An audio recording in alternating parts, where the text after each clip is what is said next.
ladies and gentlemen, welcome back to episode 34 of the Bobcat Weekly Podcast. It kind of sounds crazy to say episode 34. We've been at this for a while now, it kind of seems, but episode 34, happy to have you guys back. As you can see with the setup, now Aiden is not here this week, and it's just me and my brother Brady. Aiden had other obligations tonight, so you're just going to have to deal with Aiden and I, but we're excited to have you back, and we have a very special guest sitting with us at the table today, Xavier Simpson. Welcome on. Yes, sir. Yes, sir. Nice to have you, or nice to have me on here.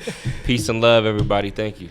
Yeah. So, kind of like we were just talking about before we started, wanted to get you on when we started seeing all the social media stuff, the reels, all that stuff. We've been getting a kick out of it, and we said, you know what? I think it'd be a pretty fun show if we could get Xavier on. So, sure. We'll definitely dive into all that stuff here in a sec. But happy to have you guys back for another week. Hopefully back to our normal recording schedule for the rest of the spring. Kind of had just scheduling stuff here and there, but everything's working out. We're getting rolling now. Hopefully with maybe 3-4 more weeks in our official first season before we kind of cut it and then pick it back up for season 2 in the late summer going into the fall. But it's only been a couple days since our last recorded episode with Miles Sandstead, so not as much to talk about this week, but we still do have some stuff to talk about. We've got Big Sky Championships coming up for track and field up in Portland this coming weekend, so we'll get into that. And then also rodeo and golf. We've got the Chapel Hill Regional going on, so all that fun stuff we'll get into later. But we'll start off kind of with an interview with Xavier. So for the people who don't know you, you're from Portland, Oregon, is that right? Yes, sir. Yes, sir. Correct. Kind of give us a little background on you. Tell us about yourself and how you ended up here in Bozeman. Yeah, so where do I start?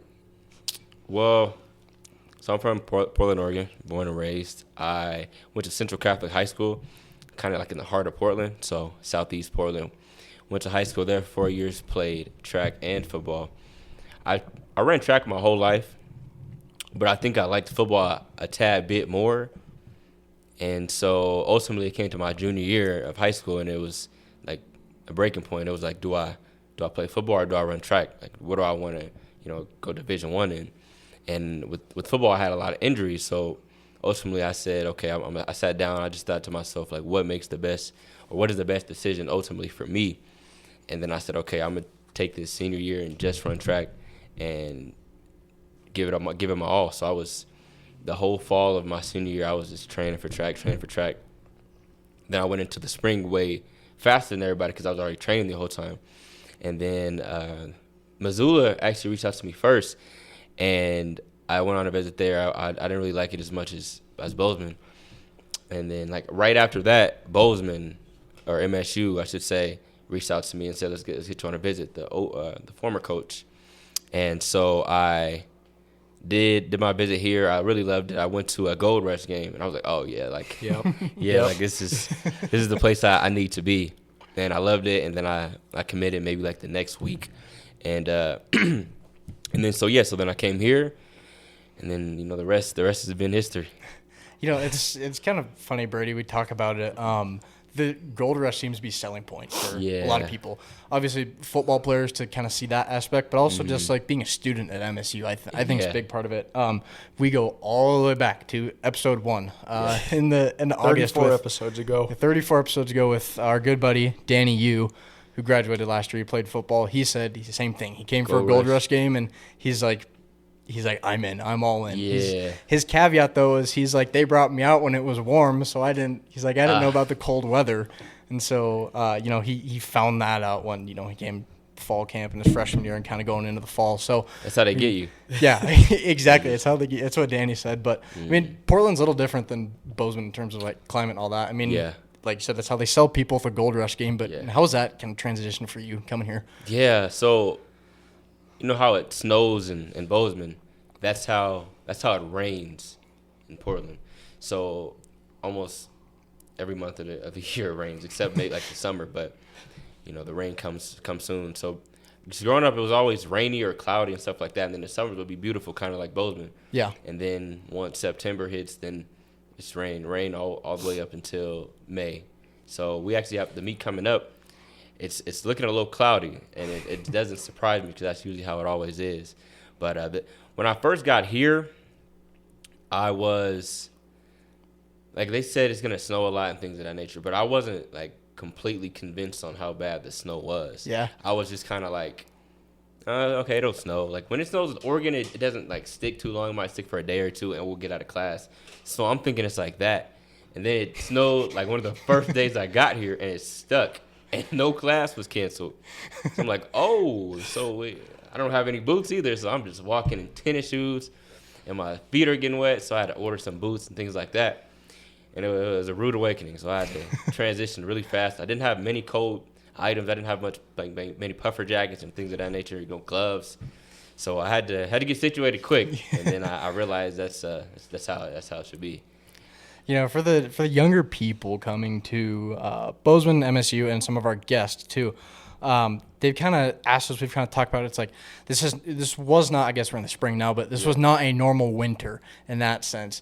We had one of our first weeks, Carson Williams, who played football and transferred out to Indiana now, but he was kind of like, is this how winter is here? And we're like, no, 40, 50 degrees in January, February. It's like, this is not winter here, but all the new people thinking, oh, I got this, but it still gets cold, and it has. I mean, the winter almost went a little later here too. I mean, it was snowing just a couple weeks ago in April, so. But look at it now, it hit 70 today. I was gonna say it's been beautiful. This out. is nice weather. This is great weather. Yeah. But yeah, like to your point, so I've been here for 4 years. So my first year was really snowy. It was very snowy, and that was like the shock. So I'm like, okay, second year, my sophomore year, which is 2024, it was like it died down a little bit. And then my junior year, it picked back up. It was a little worse last year, and then this year kind of did the same thing as my second year. It was not as much snow, but I don't complain when it's not that much snow. I love when it's not snowing. But people who ski, and especially for people on the ski team, it kind of is disappointing because they need the snow for their season. But I love when it's sunny outside like this. I can't complain. There was supposed to be the one of the national championship races at Bridger Bowl. Yeah. And we were going to go, like, we were all excited, and then we got zero snow. I'm like, all right, they moved it to Utah now. We're like, yeah. Yeah, to your point with the ski team, I mean, it was going to be cool. I mean, that was going to be cool to have the ski team on, then go to Bridger Bowl and do that. But, a couple weeks out, it's like 40 degrees, 50 degrees here, and it's like, I don't know if they're going to be able to do it. But, I mean, really, neither Big Sky or Bridger really had, like, great skiing this year. I mean, and the days that, like, even snowed a little bit, I mean, we'd see, like, the line of cars all the way down Bridger Canyon. It's like, I'm not doing that. Like, I like skiing, but I don't want to wait in the car line for 2-3 hours. That's okay. Yeah, I'm okay.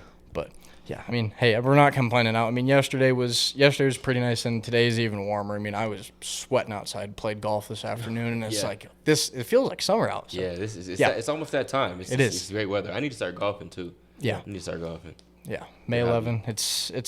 It's coming. It's already warm out. I think we're probably gonna have a warm summer if I had to guess. But I would definitely think so.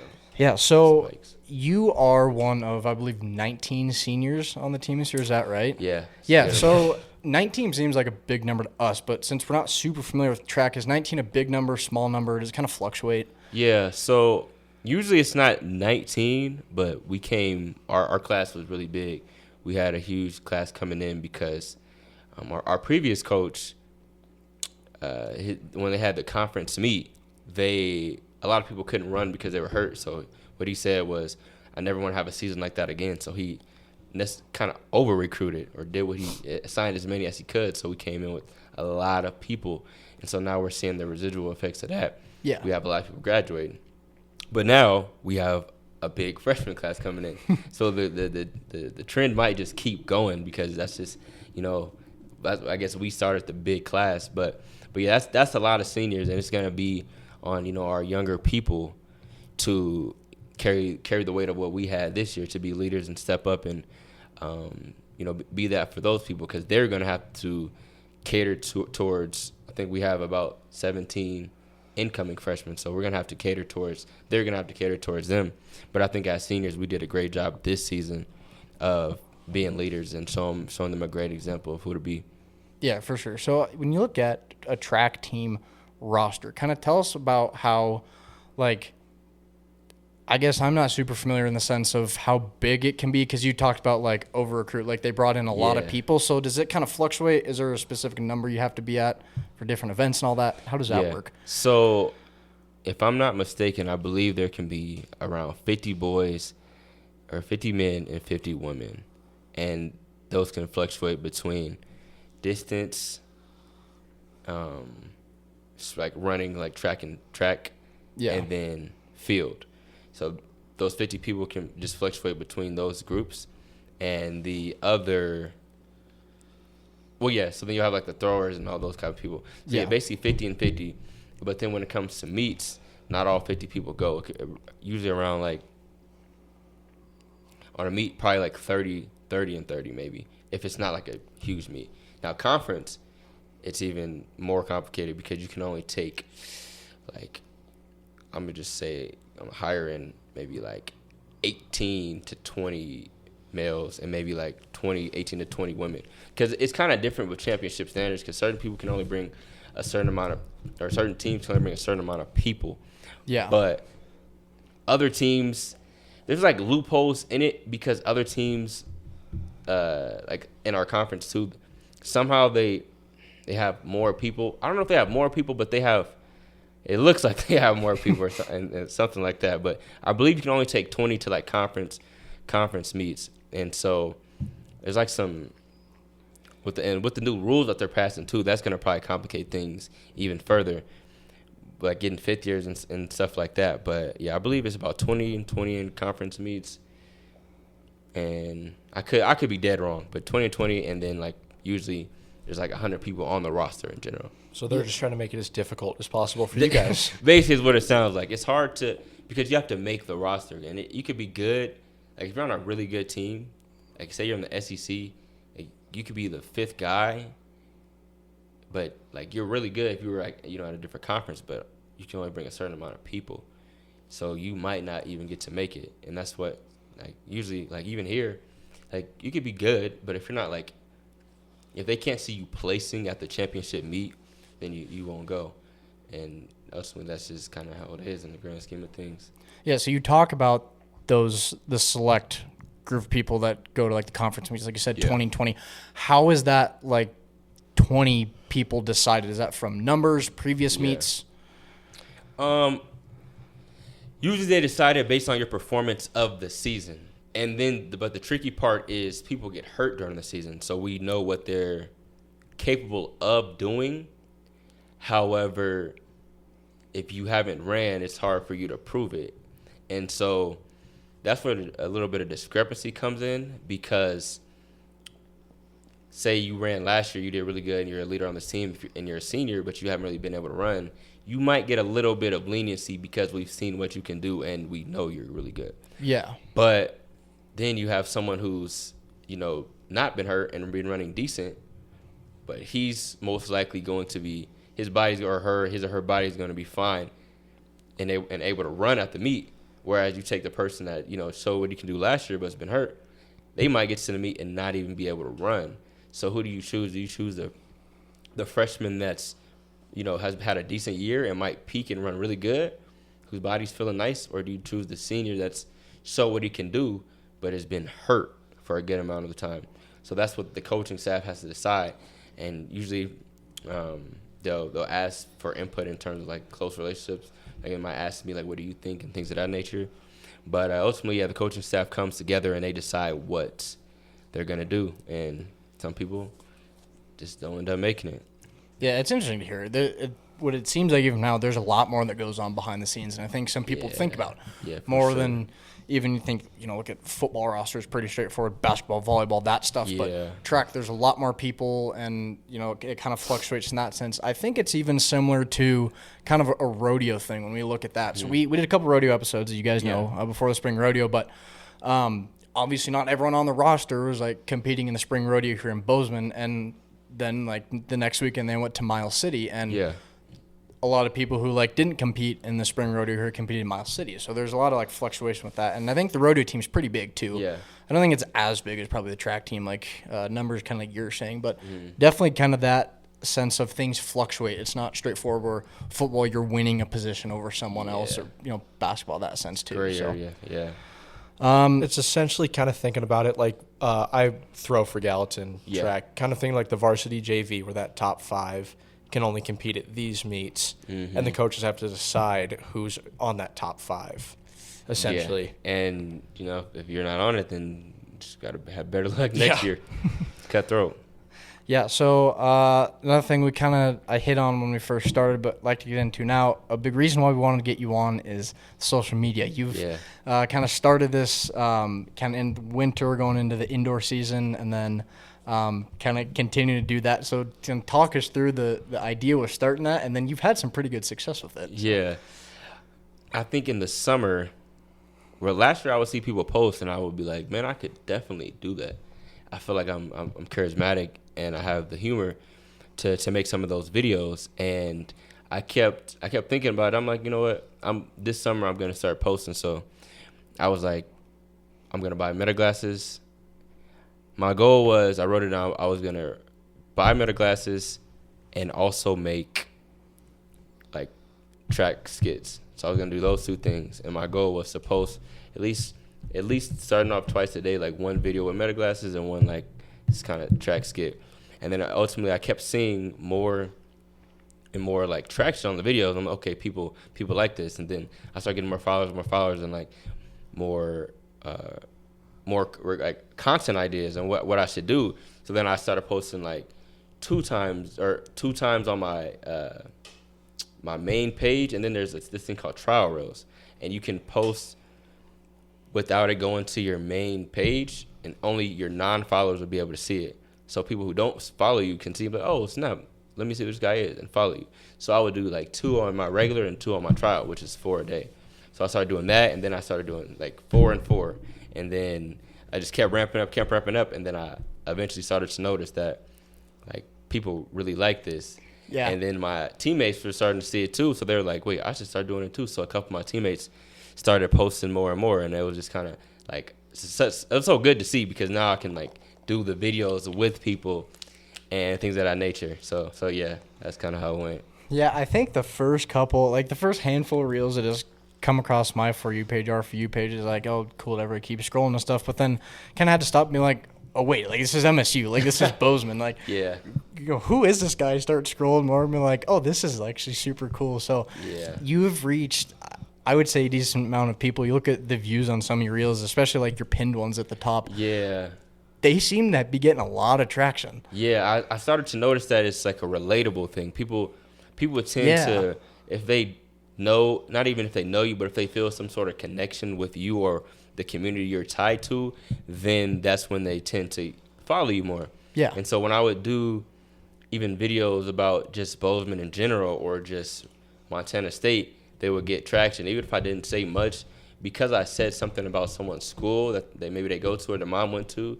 Like maybe their mom might be like, oh, I went here, go MSU and follow. And so I'm like, okay, let's kind of build the community where I'm at, and let's kind of venture off and see how that goes. So I started posting like specific to like Montana, and then I started to see a lot of traction with Montana. Like it would be like 70% of the viewers would be like Montana. I'm like, okay, I think this is what I'm gonna try to pivot to right now and cater to, a specific audience. So yeah, that's what I was gonna do. Yeah, I think one of the first ones I saw, it's one of your pinned ones. It's you and Michael, and he's the one of like the guy next to you on the starting blocks or whatever, doing like all the obnoxious crap and all that. I got a kick out of that. I still go back and watch all those. I still laugh just as hard every time. So. Yeah, Mike, he's my guy. Actually, it's his birthday today. Shout out Mike. Hey, there Happy we go. birthday, man. Yeah, Mike, he's usually the one that records for me. So whenever you see the video, it's Mike probably recorded it. Either Mike or my guy Peyton Nelson, one of them two. And that video we made was, I think it went to like 5 minutes, but we were trying to just think of like the silliest thing you could possibly do. And Mike came up with the part of him jumping in the air, and I think Peyton came up with the other parts too, and it was just like a cool skit. And they helped me get ideas together. Like most like the ideas, I'll think of part of it, but like they'll think of the other part of it. I'm like, oh, let's do that. And so like when our brains come together, it's cool to see like a funny video. And it usually gets a lot of views if we all come together on it. Yeah, I think definitely a big part of just social media in general and content creators is, you come up with an idea, you start doing something, but I think because you have to kind of keep it going, right? Because at some point, if you're doing the same thing over and over and over again, like it's going to start to lose traction and people aren't going to be as interested. But kind of, I mean, you talk about like working with your teammates on that stuff. How do you guys kind of keep rolling with new ideas and that stuff? Well, that's when it becomes on you to kind of do it. So that's what there's a little, it's more nuanced in that sense because I'm going to do this like after I graduate as well. And so I started to realize that I can post, but if I don't take initiative and do some of these videos myself, then they're just not going to be posted. And so I realized that, like, they will record on maybe a Tuesday or Thursday, but like to keep asking somebody to record, it gets tedious. Yeah. So I was like, okay, I just have to do some of these myself, and that's when I just came up with a schedule. Like I don't care if anybody can post. I'm gonna post 4 times, at least a day, and I'm just gonna keep being consistent. And if I can't get anybody to record, then I'll just think of something myself and just being, having some ingenuity when it comes to posting. That's what it was mainly about. And I'll probably stop posting track content probably here soon and then just pivot into something else. But it's all about having that ingenuity and posting not only consistently, but good quality and like relatable, what people can really understand and feel is kind of what it's about for me. So that's what I've been trying to do. Yeah, I think, and you mentioned a bit ago, you just mentioned again, the relatable thing. I think that's such a big thing on Instagram. People really like reels that they can relate to. Yeah. And I think, especially, I guess it's been a little bit of time now since I added that new repost button. I think that's been a huge thing, especially for our reels, but also I've seen on yours. I mean, there's like 1,000, 2,000, 3,000 reposts on some of those. I think it's a way of like, someone doesn't want to like post something on their story to go to everyone, but they just want to say, hey, I like this. This is funny. That's an easy way to do it. Yeah, definitely. So I'm currently doom scrolling some of yours right now. I think this is the first one that I watched. It's your travel mini vlog from the Idaho Indoor Championship. What are your thoughts on their track? Man, their track. It's the wood track. The wood track. Yeah. That's elevated. Yeah. I mean, they are going to get that track renovated, so that's good. That's good. But I just had trouble on it because it's wooden. And not only is it wooden, but you slide on it. So you have to put tape on the bottom of your shoes. And a lot of people were having trouble running on it. But some people ran good. So I'm not even going to make an excuse for it. But most of the time, if you haven't ran on it, it was a bad day for you. They got those like the banked corners too. Yeah, the banked corners. That track it was something else. I will say that. But I wish it. Well, I guess I would never have to run in there again. Yeah. But it was more so scary because there's no railing on the side, so you're just like you feel like you could fall off. Like you're not gonna fall off, but you could if you messed up and do something wrong. Because the cover of this reel says POV, you fell off the track. Yeah. That's how it caught me, and I'm like, wait. Yeah, I actually didn't even fall off. I just jumped off. Yeah. I just jumped off and like made it a quick video. But it was that track was very interesting. But you guys are pretty fortunate now having the KSAC, the indoor. I got to practice there with track club. It is sweet. Yeah. I love it. It's amazing. It was definitely needed because the brick, we have the brick track. That track it's decent, but it's not like ideal per se because the corners are very tight and it causes a lot of shin splints and things of that nature. So that track, it's definitely tolerable, but we needed something new. And thanks for our donors and because also I think it helped that we won for football. We got more donors to help, and it kind of just helped every sport. So definitely the KSAC was great to have, and now like we can, even if it's like rainy outside, we can just practice there. Like, although we could practice at the brick, the actual surface of the track is much better, and it's like a more real homey. track. Yeah, it's like it's ours and football, but typically we don't really see football because they practice at different times. But it's beautiful in there. Like the turf on the inside, the track on the outside, bathrooms, stairs.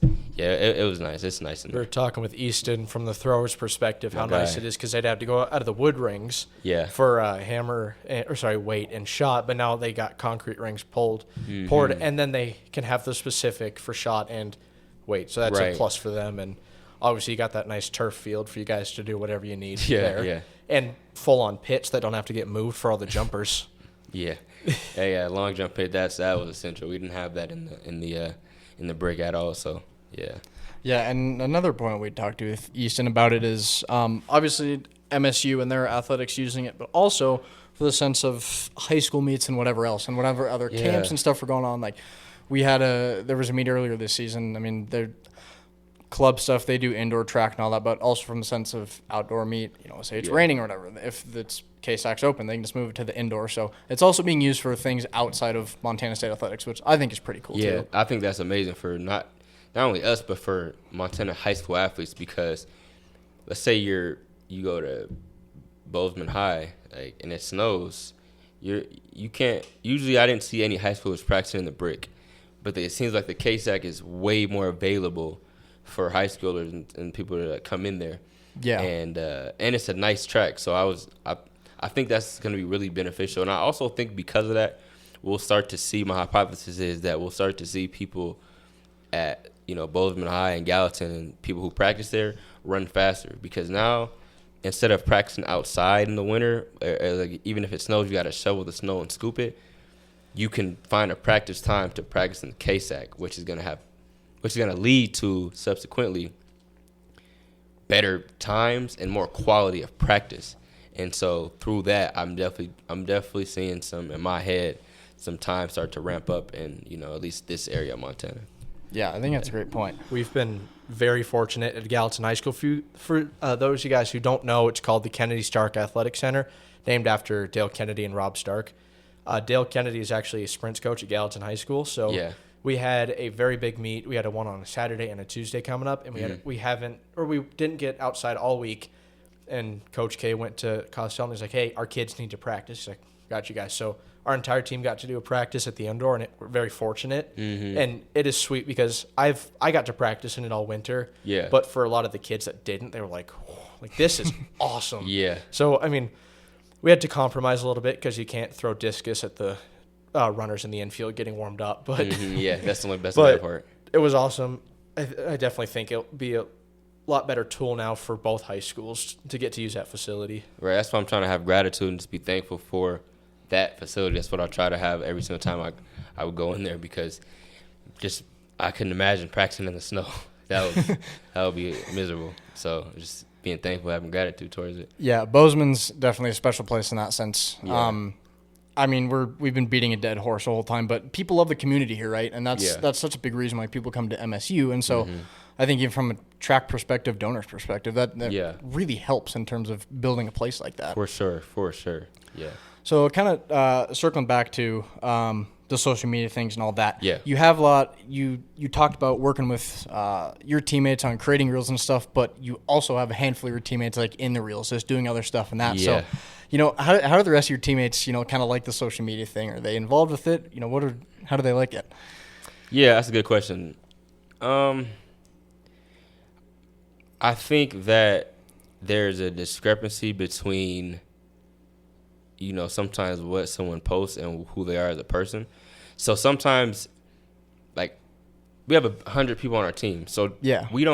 not every person has a direct relationship. Like, we see each other, but Yeah. we don't, like, I don't necessarily have or contact with someone or some of the people on my team every day. Like, I see them, like the distance team, we don't see them much, but when we see them, it's love. But some people really like it, and some people are like, indifferent about it. But we've had conversations about like certain things and what I post, and no one really has, like, no one hates it, but I think it more, with the people who are indifferent, it more so comes from a place of this being a different thing. Like, I don't think we've had anybody on MSU's track team, do content. So Yeah.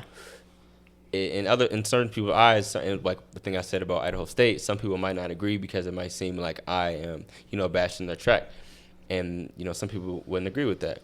But that's not what I was trying to do. And so that's where some of the discrepancy came between it. But for the most part, no one has any malice or malicious intent towards anything I post.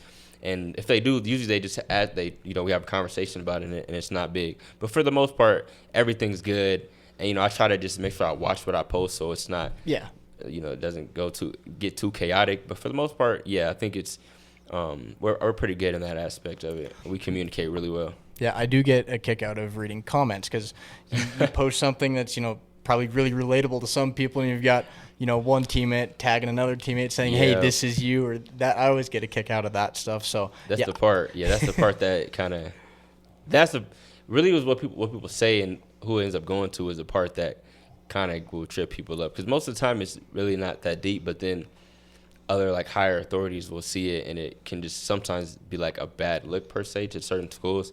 But it's usually not like bad, or it's usually not viewed as bad until it gets to someone who doesn't necessarily agree, who has power, and then that's where some things can not be as great. Yeah, for sure. But and like looking through your TikTok, since we're on it now, trying to get on it, yeah, yours are more like just relatable general stuff, and I get a kick out of them talking about there's nothing to do in Montana. The dating scene's rough in Montana. Yeah, what I post on TikTok, I kind of don't want to post track content on TikTok. That's why I don't, because I want TikTok kind of just be like what I post about, what I think. Yeah. Kind of impulsively. What I just will say something and just post it. On Instagram, I try to be more. I try to cater more towards track content, and sometimes I post those type of reels, but not usually often. But on TikTok, I kind of am just very vague. I just say what I feel like saying. Like the video you said, like there's nothing to do in Bozeman.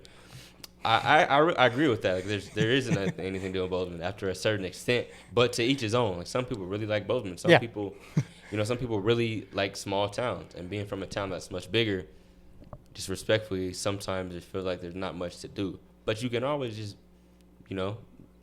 be an outdoors person, which I'm not very, like I like outdoors, but I don't like being cold. So that really only leaves me the summer. That's fair. The comments are just even better because you get like these 40-year-old moms right. or grandmas that are just like not realizing that you're kind of joking, just being satire. funny about this. Like, well, then you can just move away. Right. But that's the thing. Like I don't really take it personally because most of it is honestly satire. So, but also like the relatable part, since it's like a grandma, she might not necessarily agree, but she's seen that it said Bozeman or Montana or something, and it got her to comment. Oh, yeah. Win, lose, or draw, you commented. So you engagement. You got in the engagement, right? And so now you're commenting just pushes it more. So I don't really take it personal, but it is funny to see some of the people who will come in there and just say random things.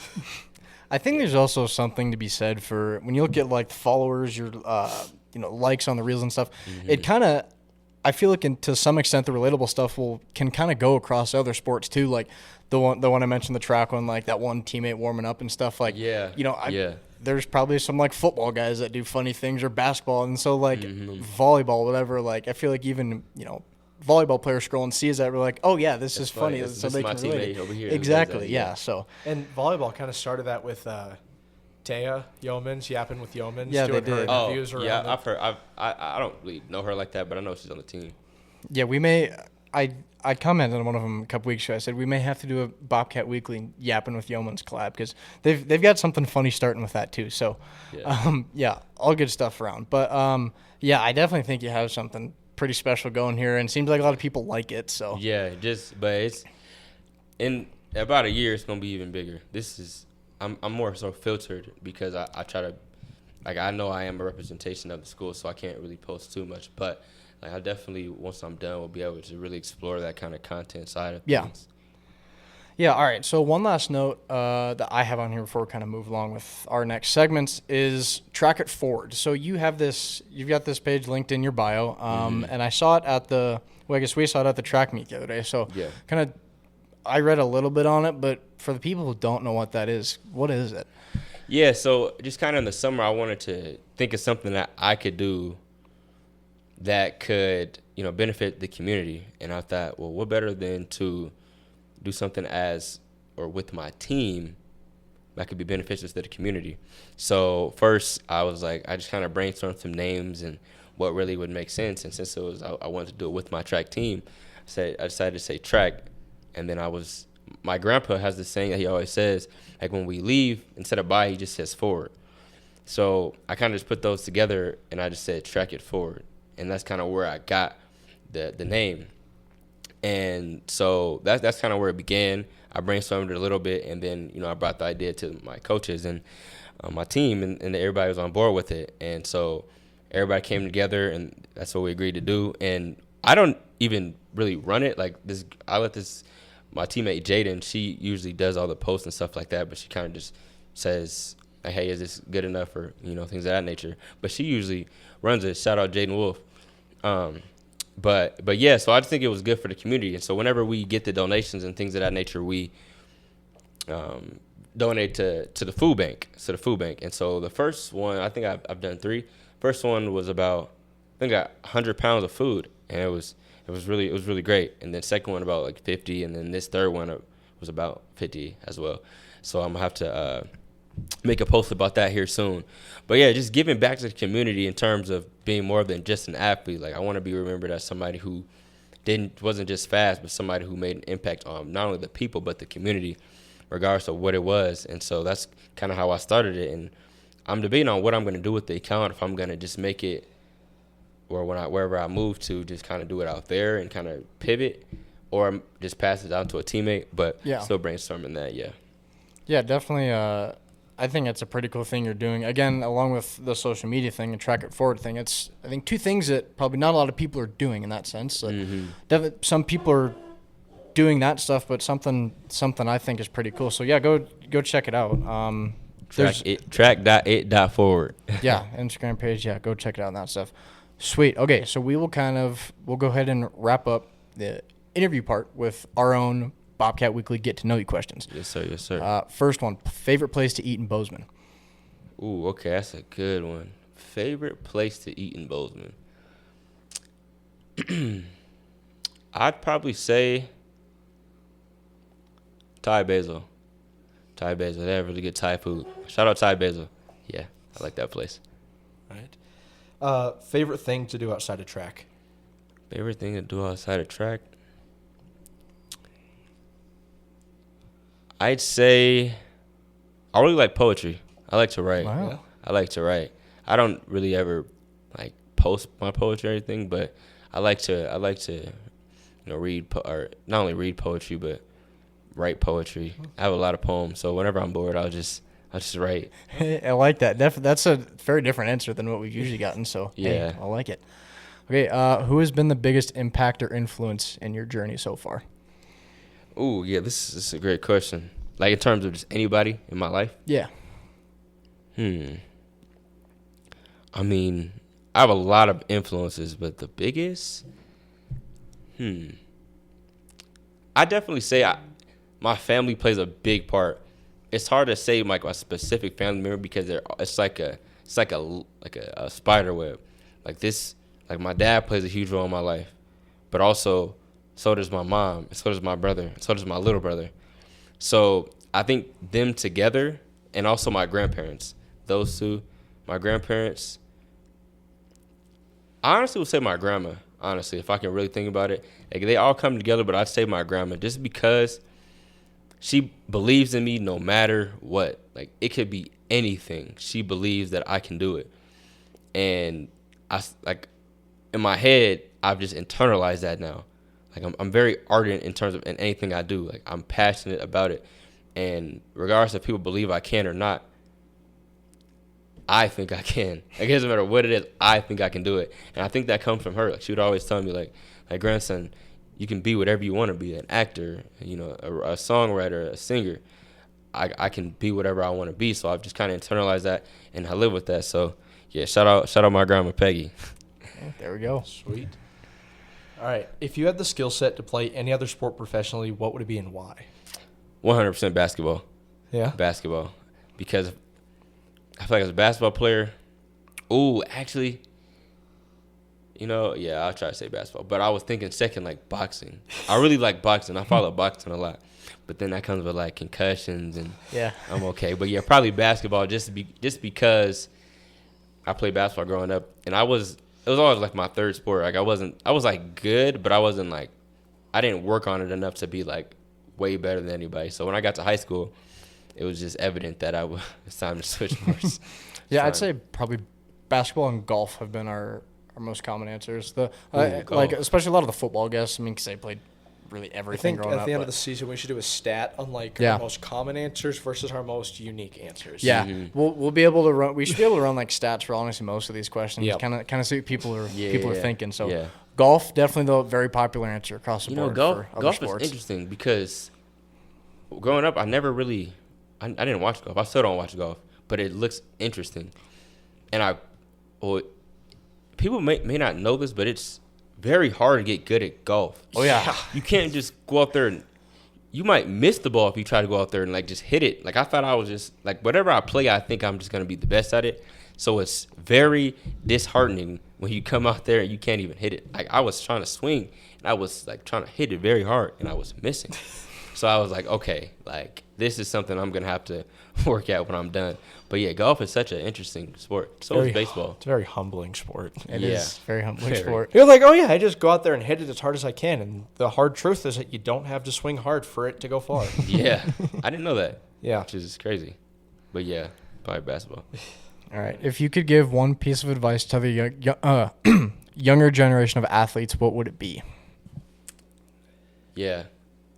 Me personally, the advice I would give to them would be that you have to believe that you can do it before anything else. And it sounds very vague, but if you don't believe you can do it, it's not going to happen. Because the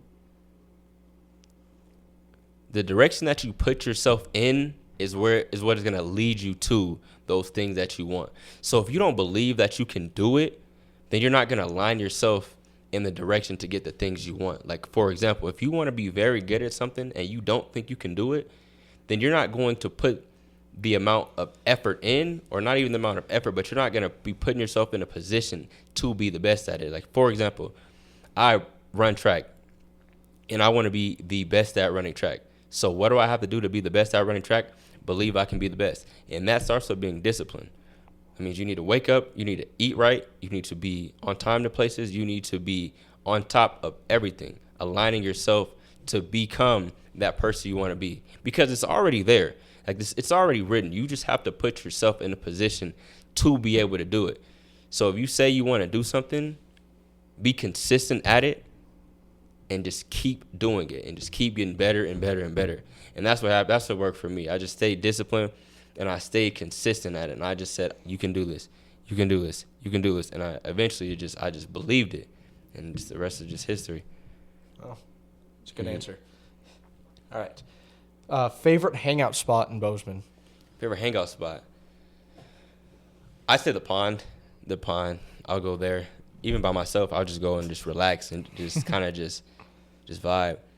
And to that point, my family just came for my graduation, and that's probably one of the best experiences I've had in my life. And it was something so simple, but the pond the sun was going down. It was just me, my older brother, my younger brother, and my best friend named Khalil. We were there, and we were just talking and just looking at the pond, skipping rocks and stuff like that. And I realized that it's not about your sport. It's not about what you did or how much better you've gotten. For me, it's about family.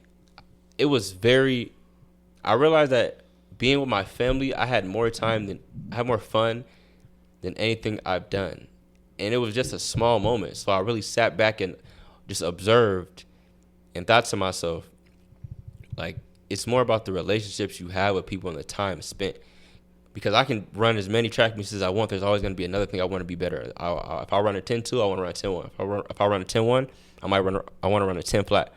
But being with your family is you can just have serenity. You can just be calm and be in a peaceful state of mind. And through that, I started to realize, like, yeah, this is what it's about. And I have the next conference meet. my entire family will be there. So win, lose, or draw, which I'm going to win, that's what it's going to be about for me. Just my grandparents being able to see me run and just things like that. That's what it's about for me. But, yeah. Sweet. All right. Favorite song and or artist right now? Ah, man. Favorite song and or artist. Okay. I listen to a lot of music. And, okay, I don't know if it's my favorite, but my most listened to artist right now was Taylor Swift. I don't even know how, but definitely Taylor Swift. And I think I just like the vibe of her music. I don't really know. I actually don't know why, to be honest. I don't know why, but it just I kind of clung to her music for some reason when I got here.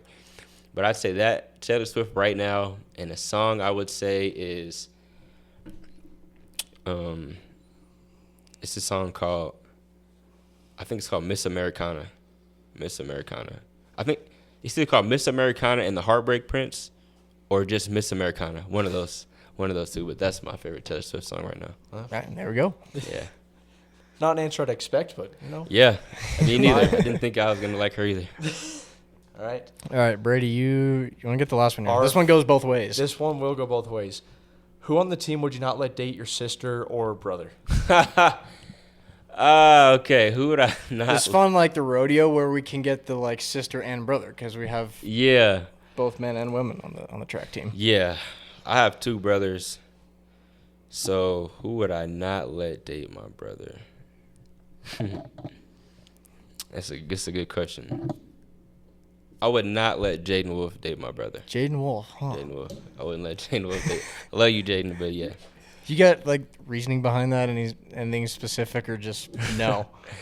It's just a feeling. Just a feeling. Okay. Just a feeling. All right, and then what about your sister? Who's not allowed to date your sister? I don't have a sister. If you had a sister, yeah. If I had a sister, who would I not let date my sister? Whew. This is a hard one. Makes you think. Yeah, it really does make you think. If I had a sister, I would not let... This is such a contradiction. But I would not let Strider Topfield date my sister. So I actually read you were high school teammates with them. Is that right? Yeah, that's like one of my best friends. Okay. Yeah, it's like one of my best friends. You know what? It's probably more a common answer than not that your best friend wouldn't be allowed to date This is Yeah. best friend, yeah. You know them the best, Yeah. and you know how they could easily screw up or. Yeah.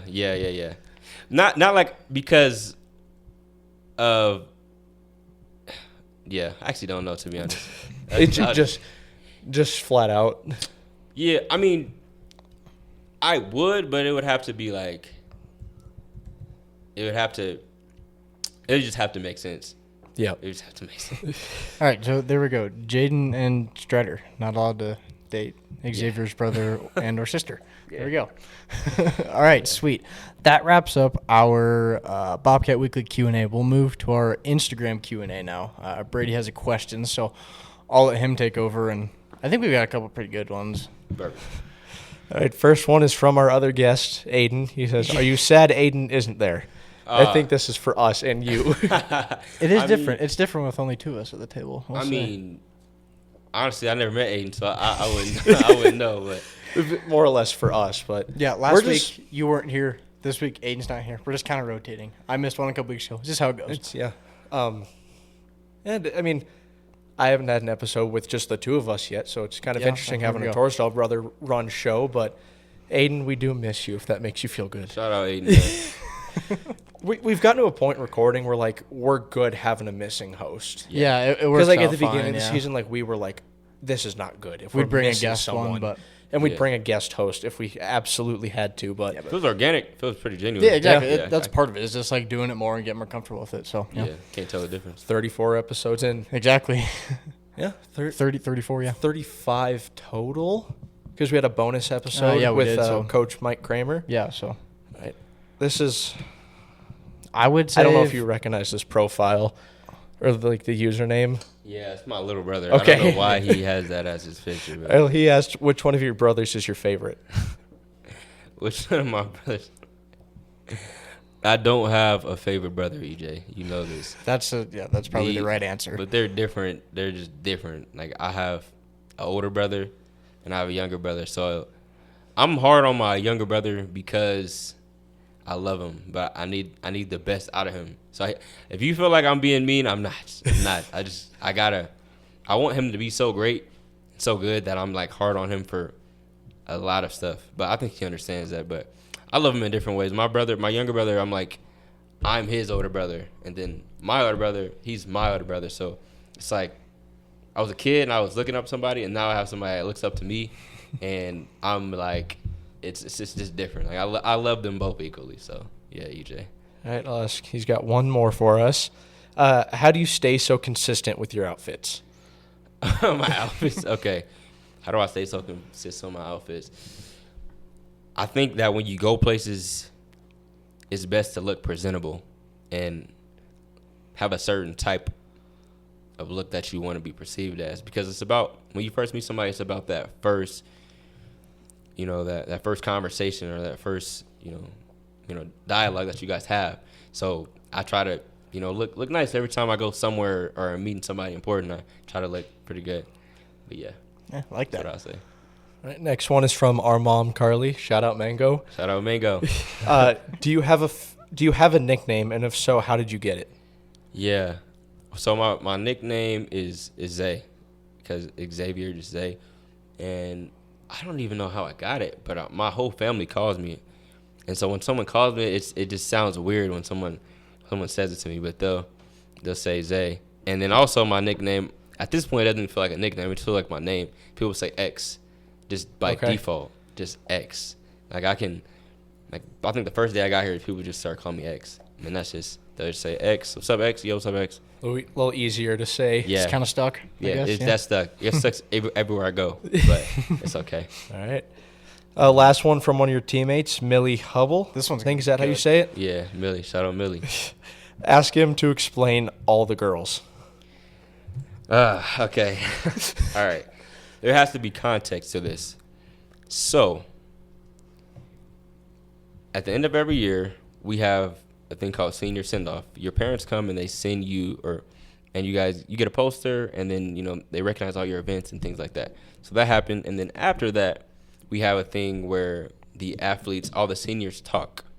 So the seniors were talking. Basically, each individual senior, I should say, goes up there, and it's a very emotional scene, and you just talk about your experience. Whatever you have to say, you just say it. Just like, hey, I love you guys, etc.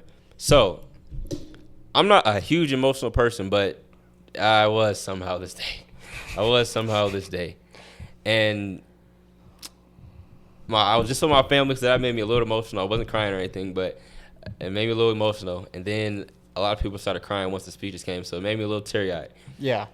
And I wasn't prepared to go. And one of my friends, Strider, was like, X, go. And everybody's like, yeah, X, go. I'm like, oh, my God. I wasn't ready yet, though. I still felt the little quivering in my throat, and I had a little bit of tears. So I was like, okay, all right. So I went up there, and I was trying to say words, and I couldn't say them because I had that crying feeling. So I was like, I just want to say, I said a couple things, and I was like, and also I just want to say shout out and I kept stopping because I kept about to cry. So I was like, shout out the girls. I was like, shout out the girls. And I think I said it one more time, like, shout out the girls. And they were like, okay, we get it. Shout out the girls. And what I was trying to say, Millie Hubble, was that shout out the girls for being such great teammates and showing me, like, a new perspective on life. Because they're all from different places. Yeah. So I wanted to, like, individually say what each person did for me, but I couldn't get the words out. I kept crying. And, yeah, that's what I meant to say, Amelia Hubble. It's her real name. So, yeah. Exposing her. There we go. Yeah. All right, that wraps it up. Thank you guys for the questions. Yeah, good Instagram Q&A again this week with good questions. I like when the teammaents put in questions. It adds a I like funny the siblings aspect to too. It. Yeah, siblings are good. A little EJ. He might come here next. Cool. There, Have to be on there we lookout. go. Okay. Is he as fast as you? we were just arguing about this when he got here. Around when I was in 8th grade and he's in 8th grade, we were basically about the same. He ran an 11:23. I ran an 11:13, and that's not much different. But that 11:23 that he just ran is top 10 in the country. Oh. So he has more meets left, so he might run something really, really fast. Yeah. So he's probably going to be faster than me, which I want him to be. The goal, you want your siblings to be better. I'm thinking next year he runs like a 10.7 next year. 15 years old. I'm saying it now. Wow. Yeah. Hey, there we go. Okay, last question of our interview segment here is our Bobcat Weekly question of the season. Does pineapple belong on pizza? Absolutely not. Absolutely not. Absolutely All right. not. All Wow. right. Cut and dry. Cut and dry. Cut and dry. Absolutely not. Another thing that doesn't, belong on anything is tomatoes. Absolutely not. Tomatoes need to be banned from this earth, from this existence. Oh. Tomatoes. Absolutely not. Yeah, that too. Okay. Interesting. All right, we'll take it. So now our standings after week 34, 25 yeses and 15 nos. The nos are slowly kind of starting to creep back into the game. So. No, sir. No tomato. So are you like no pizza, no spaghetti, none of that? Or are you just like tomatoes plain? Just a tomato plain. Okay. Tomato plain. Okay. No, I have to agree with that because I hate tomatoes. Okay. Like plain, but, I love pizza, all of that good I stuff. love ketchup. I love pizza, Yeah. but I don't like tomatoes. Not tomatoes plain. And Okay. people are like, it's the same thing. Like, no, it's not. It's not. combined with 30 other things. Yeah, it's not the same. Good to know. There we go. All right. Moving along now to our recap. We'll start with track and field. Yeah. So final home outdoor meet of the season. This was last Friday. Mm-hmm. Brady and I were able to. He was able to get out of school early.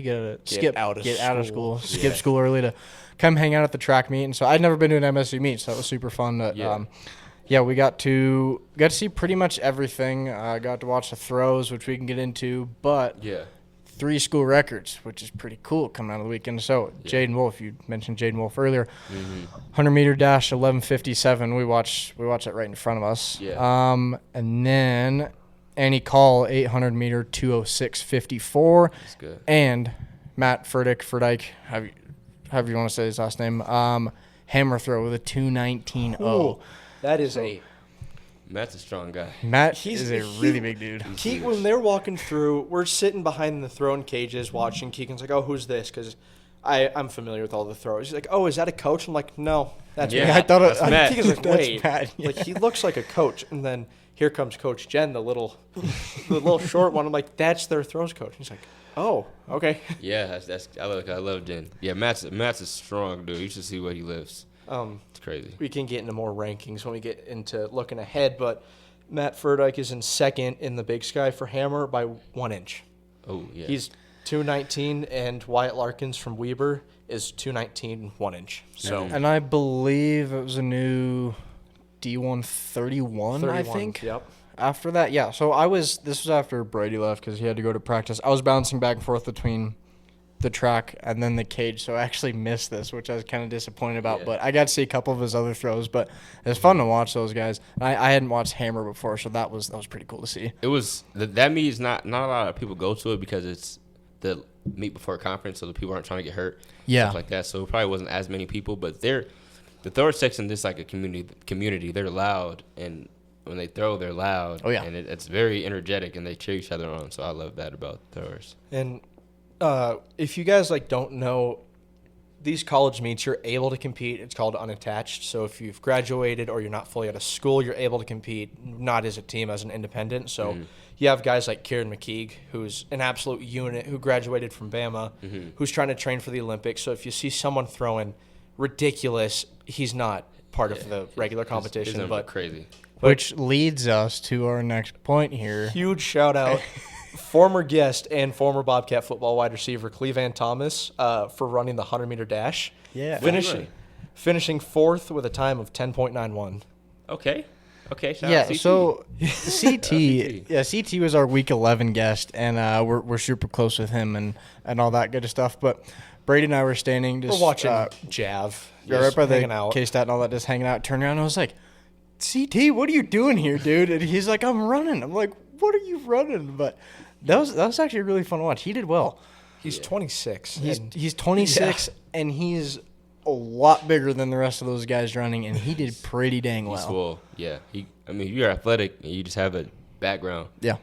Yeah. CT. Exactly. Quick dude. So, yeah, shout out CT. Super fun to watch. He was obviously competing unattached because he's 26. Yes. Yeah. Unattached. Not on the team. Yeah, but kind of like you said, it was fun to watch the throws. Brady's got me kind of filled in on all the throwers and stuff since he's familiar with them and that. But it was fun to check out a Sadly, MSU track didn't get to see Sydney Brewster Yeah. compete. That was one Sydney that I didn't wanted throw, to get. but Got to watch it indoor. She's an animal. Yeah. She's insane. She's super fun to watch. Yeah, a beast. but we And did she's get a to nice watch. person. We did get to watch Easton because we were just coming off of our episode with him. So 2 weeks ago. Easton's 2 weeks ago. He's a but, dog. yeah, he did super well. He PR'd. Yeah. I Elijah didn't put- Jackman PR'd. Elijah PR'd, and then obviously Matt with a 219. So, Yeah. throwers did very well in the hammer. That Taking is. down that school record from 10 years ago. Shout out that. That's a good feat.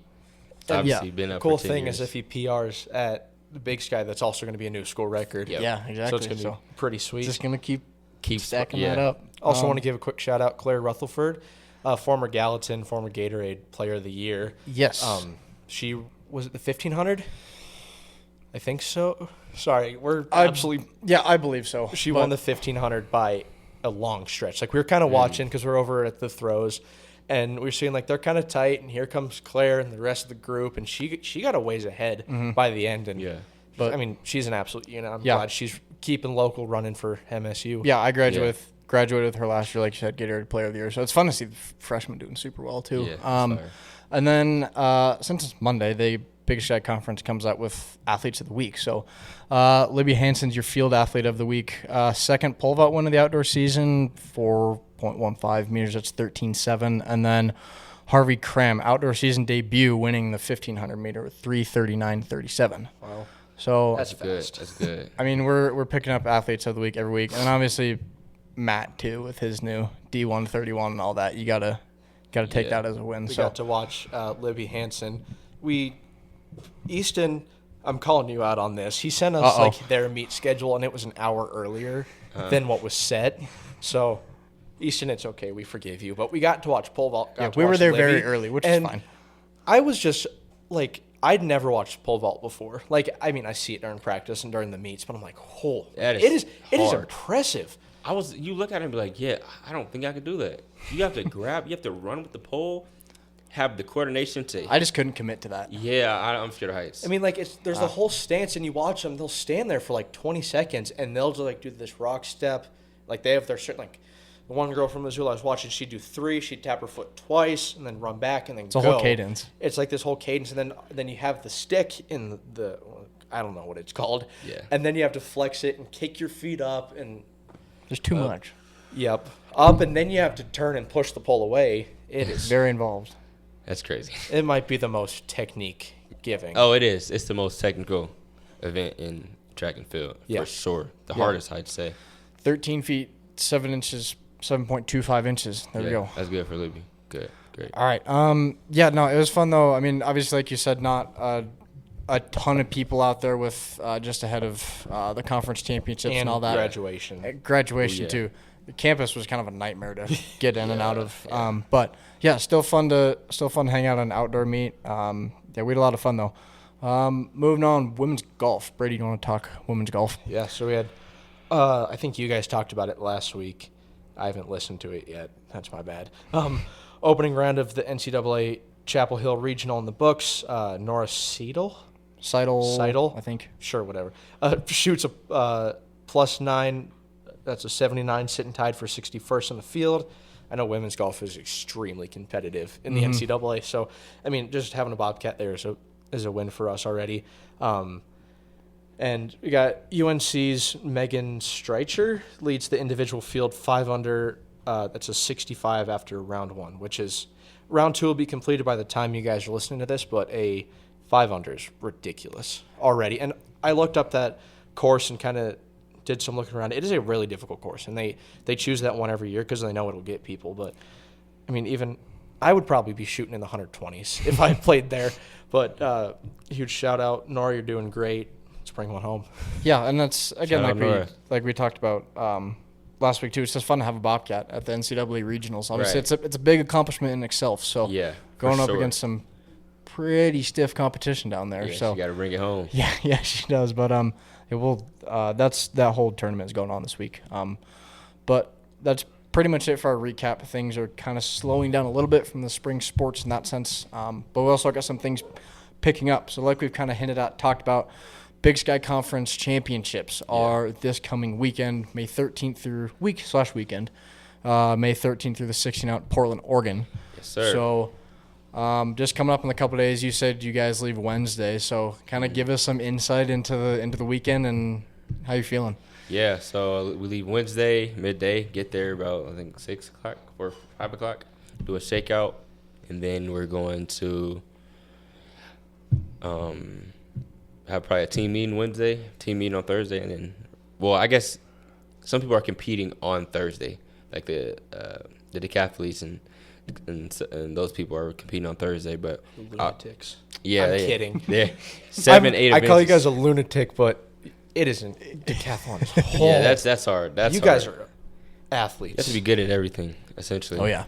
But, yeah, so get there Wednesday, settle in.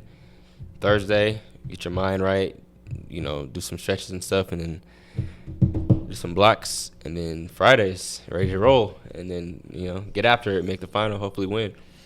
But, yeah, I'm feeling good about it. I'm feeling like I get to see my family, a lot of my family, and not just the people that came to my graduation, but my extended family, because it'll be in Portland. So I'm more excited for that, and just letting them see what I've been working on and how much I've progressed since the last team we run, which is probably high school, and just showing them this is what I've been doing for a while, just that I'm good, I guess. Yeah, so we've got Big Sky Conference Championships this weekend, and then followed by NCAA West Regional, and then the Outdoor Championships. So what goes into qualifying for the West Regional and then up? How does that work? Yeah, so to qualify for regionals, you have to be top 25 in your event. That's hard. You gotta be top 20, or it might be top 28. One of the two, but it's not over 28. So to make it in the 100, you have to run about a 10:27 or faster. And you're sitting at a 10:25. Nope. 10:35. 35. Yeah, so I'm like, Fourth in the Big Sky. yeah, so I think I'm like 60th.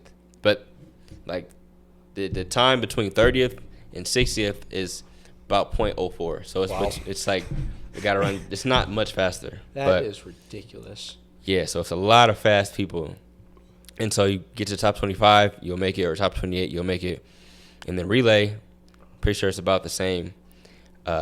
We almost made it last year, but we didn't. Hopefully we can get a better mark this year and run something really fast and beat our record from last year and, obviously win the conference, but make it to regionals. We have to run at least about 39.6.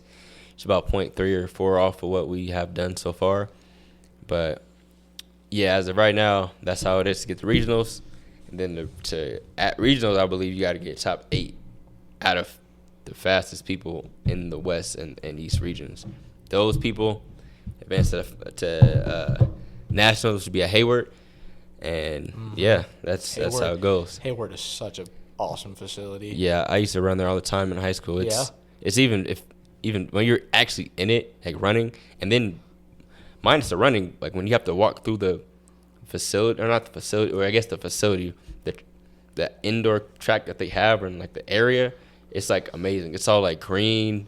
Then they have, it's Oregon, isn't it? yeah. It's like a green track. It's super nice. That's all I can really say. It's amazing. That's where they have like the World Track and Field Championships, Okay. where Krauser has set many world records in shot put. And Yeah, I got you. Crazy. I'm looking at rankings right now in NCAA. The number 100-meter time is 9.82.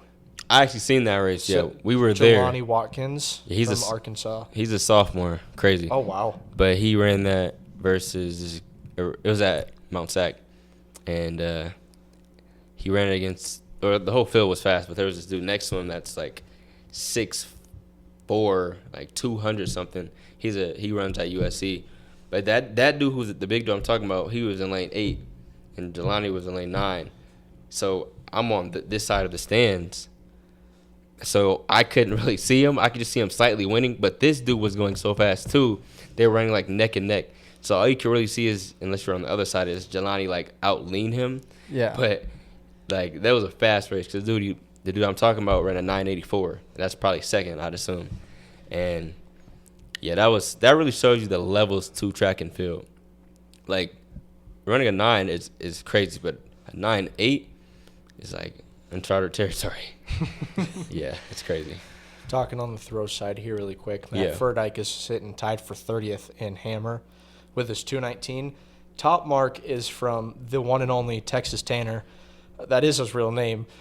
He's at Air Force Academy, 258.9 for hammer throw. That's crazy. And just so you know, that's a 16-pound ball on a chain that you have to spin around and throw. If you listen to this, pause the episode, go on Instagram and look up Texas Tanner, and tell me how he's going to fit in a fighter jet. He's at Air Force Academy right now. There is no way.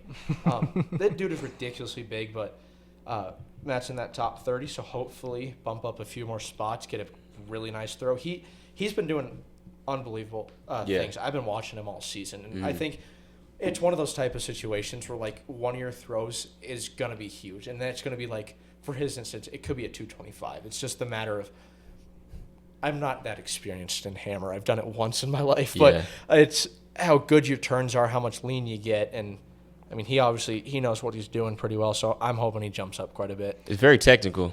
Hammer is you can't scratch, like you can't get out of position. Yep. You have to spin and be in control, and it can't get outside of the white line. So that's. If you don't know what hammer is, also pause the episode, go look it up. It is ridiculous. Yeah. Because, shot put and discus, you have big, heavy ball, you spin in a circle, you throw it. This, you're spinning like 5 or 6 times, and it's a whole different spin. And it's actually illegal in all of high schools in the U.S. because you probably could die from it. But you get hit with that, yeah. Yeah, it's ridiculous. Sure. I'm looking discus.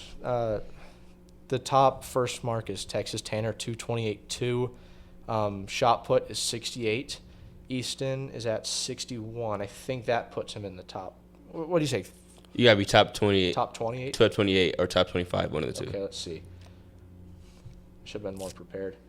Okay, he's almost there. He's in 35th.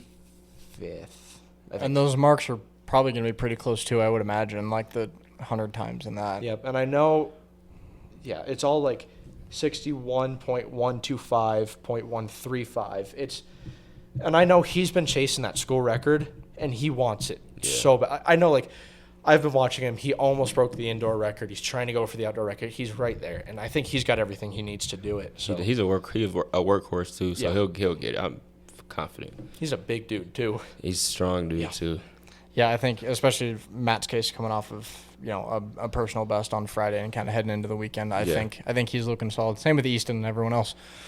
It's like a mental game you got to play. You come off of a big PR and you think you're going to do it again, but you got to be in a locked in mental state because you're like, oh, this is easy. I'm just going to go do that again, and realistically you can't. Right. That's why like I was saying earlier, you got to have like a state of serenity, of being calm and at peace with whatever happens, and to that point, being confident and understanding that whatever happens is going to happen, but you have to just mentally prepare yourself and align yourself to be able to do that. And if that's all you can control is how you eat, how you sleep, and things you can't control, the result is going to be the result.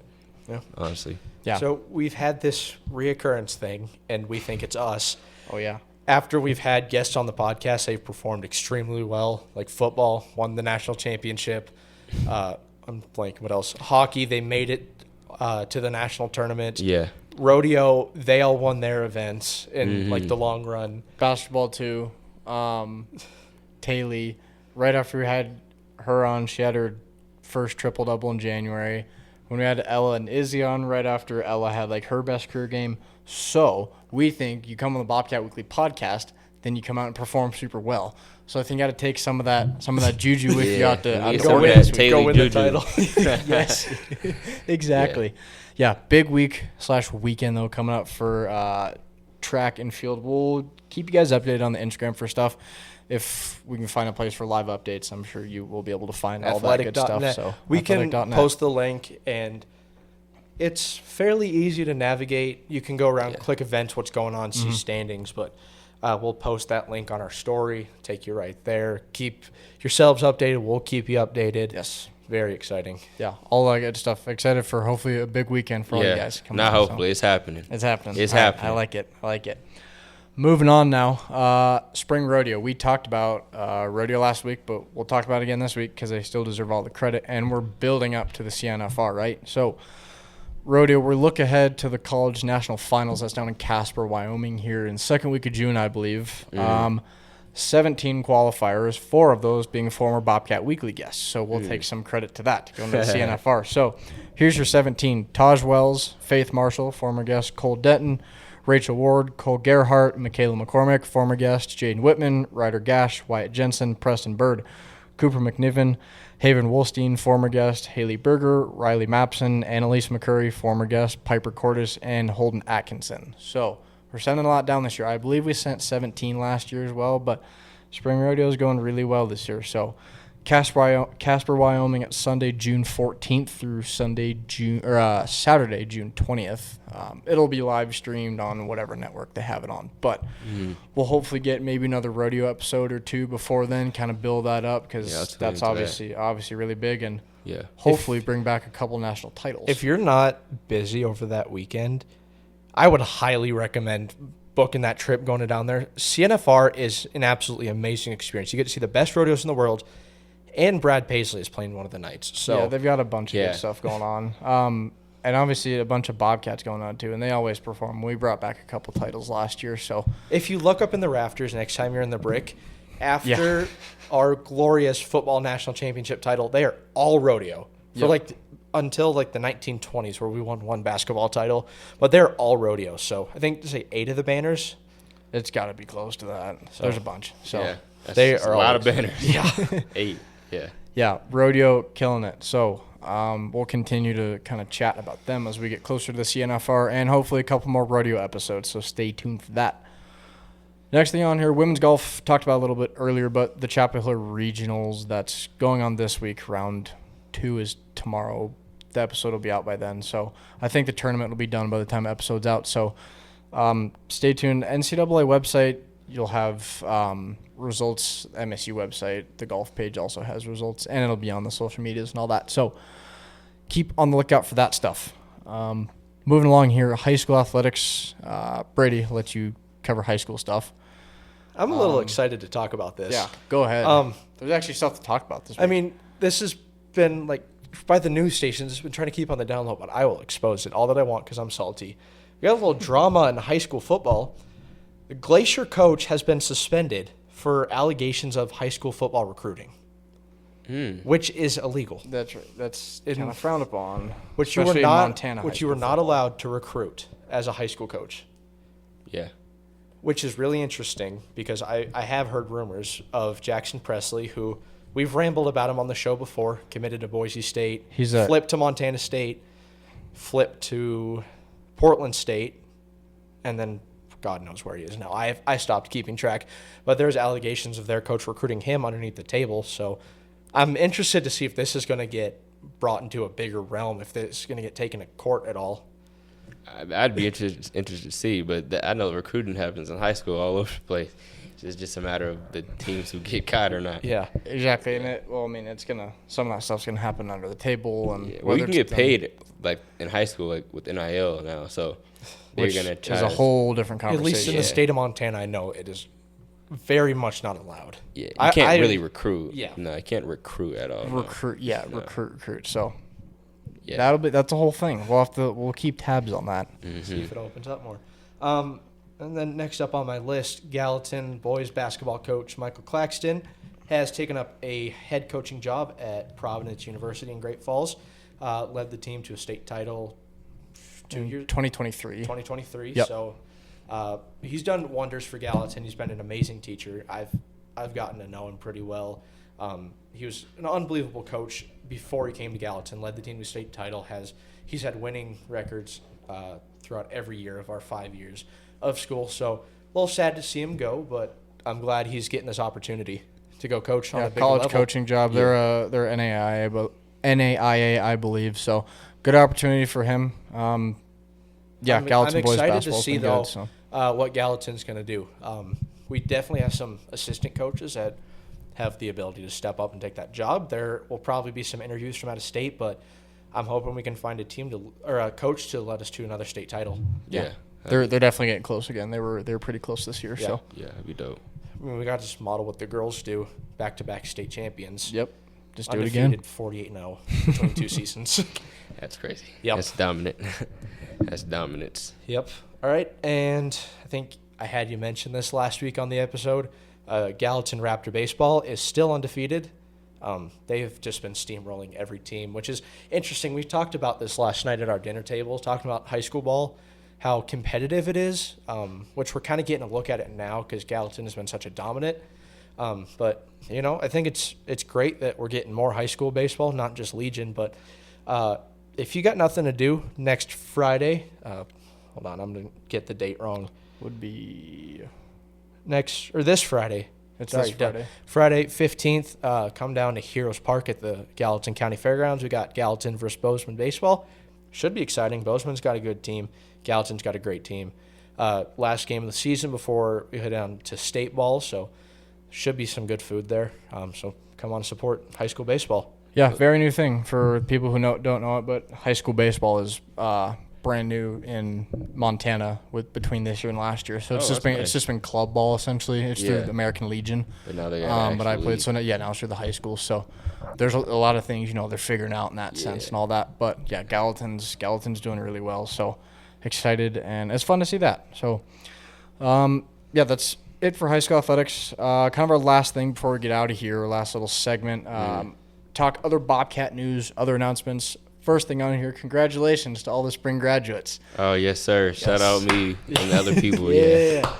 And, like we talked at the beginning of the show, 19 graduates on the track and field team this year. So, like you said, a lot of faces going out. There's shoes to fill, but there's a lot of new people coming in too. So, it'll be that balance. Precisely, and I believe football, 4 or 5 seniors, I think.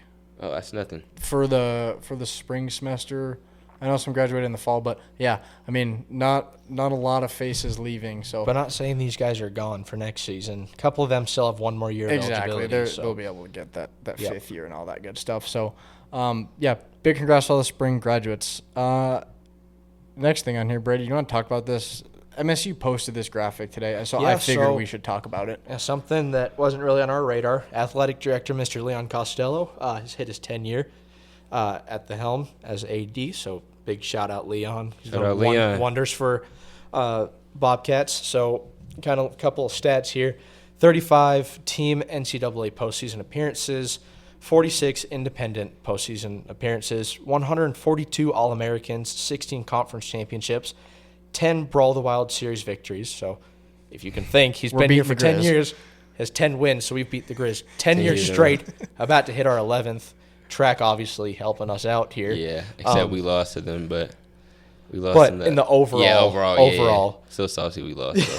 So. And then 4 NCAA championships, football being one of them, that we always like to glaze. Can the Grizz. Yeah.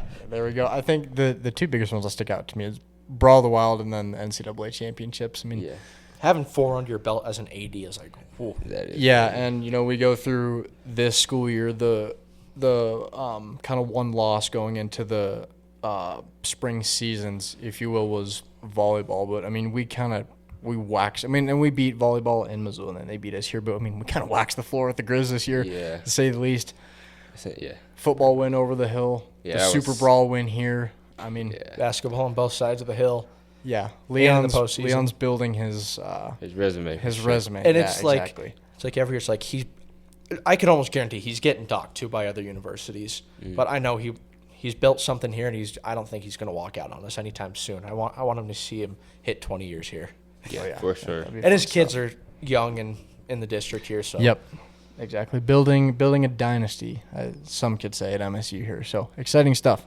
Our last note on here for other Bobcat news. In that sense, talked about it last week, but more on the serious side of things. So if you're involved with the MSU rodeo community or have seen the social media, I'm sure as probably most of you have by now, this is about a week ago now. Head coach Kyle Whitaker, his wife, was involved in a pretty serious rodeo accident.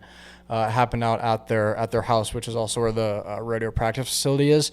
So she was life flighted to Salt Lake early last week, and she's been down there since, in and out of surgeries, just dealing with kind of everything right now. So there's a couple donation, I guess, services out now. So the Shoot Boss Club through the Cats set up a GiveSmart account, goes towards the family, and then sounds like one of the family friend has set up a GoFundMe as well. So that'll all go towards the family and their needs and all that. So we put them in we put the links in the bios for last week's show. We'll do it again this week, but yeah, just keep the Whitaker family close in your thoughts and prayers as they go through kind of pretty serious time right now. So I've been hearing that she has been doing a lot better. Yes, that finally walk in a little more awake after her surgeries. Yeah, we got update I think yesterday from Kyle that she was more awake and upright. So awesome to hear. Obviously, they're going to spend some time down in Salt Lake. Yeah. University of Utah Health is taking good care of them, but keep them in your thoughts, prayers, and check out the links. Anything is greatly appreciated for the Whitaker family and the rodeo team. All right, that pretty much does it for everything I have on here. Xavier, before we get out of here, any last thoughts, shout-outs you want to give? Man, shout out the track team. We're about to go ahead and take care of business and go ahead and win this thing. So shout out them. Yeah, there we go. Sir. Big weekend coming up. I'm excited. I'm super excited to see everyone go out and crush it. We're gonna do this thing. It's gonna be fun. Brady, you got anything else Just on here? Keep in the loop. Be on the lookout. We're gonna get some merch here rolling soon with AO all day. But in the meantime, go support John Campbell. He's been doing some giveaways, and you can buy his hats. We got one sitting on the desk here. You can go and buy these from his store. They're very sweet, good material. But we're gonna be doing some merchandise with them rolling here soon. Yep, exciting stuff coming up. We kind of, like I talked about at the beginning of the show, we're thinking maybe another months of episodes in our official kind of like season 1 here of Bobcat Weekly. And then we hit summer and things kind of slow down. That doesn't mean we're not giving you anything during the summer. We got some fun content. stuff planned.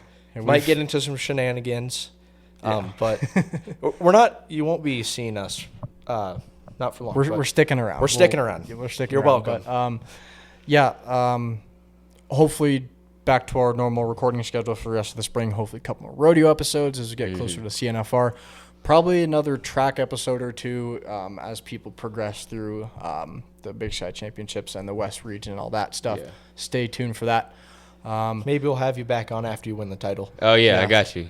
Yeah, School records going down, so is the title. There we go. We've had a couple of championship episodes, so I think that would make sense after the Big Sky Regional. So, for the new listeners, we're out on all podcast platforms: Spotify, Amazon, Apple. We're on YouTube too. And something I learned, I don't know if you guys figured this out for all you wizards, but on Spotify you can watch our video too. Yeah, I didn't know that. A video option. You can watch our video feed on Spotify. Yeah. So if you want to see our glorious setup here, watch us. But all podcast platforms, Instagram, Twitter, getting the TikTok up and running, all that good stuff. But Xavier, thanks for coming on chatting with us. Yes, sir, man. Thanks for having me. I really appreciate it. Fun episode in the books. Some good insight into your social media stuff and all that other fun stuff. So hopefully go follow get it him on Instagram and TikTok. He's got some good Xavier stuff. X Simpson on Instagram. I don't even know what my TikTok username is. I forget. Go check out the reels and all that. You'll have a good laugh. Go support, man. Yes. Well, guys, that pretty much wraps things up for episode 34. Thank you to all the listeners. Thank you for Xavier for coming on chatting with us. We're going to get out of here, go enjoy the rest of our evenings. Got some hockey. We're big hockey guys. We got some hockey to watch this evening. But if you were watching the feed and wondering what the hell I'm doing over here, I was watching hockey. I'm freaking out a little bit. So we're good. It's playoff hockey. We're good. It's playoff hockey, but we're good. But again, thank you guys for listening. We'll be back next week, episode 35. Stay tuned for that. But until then, go Cats. Go Cats. Go Cats, baby.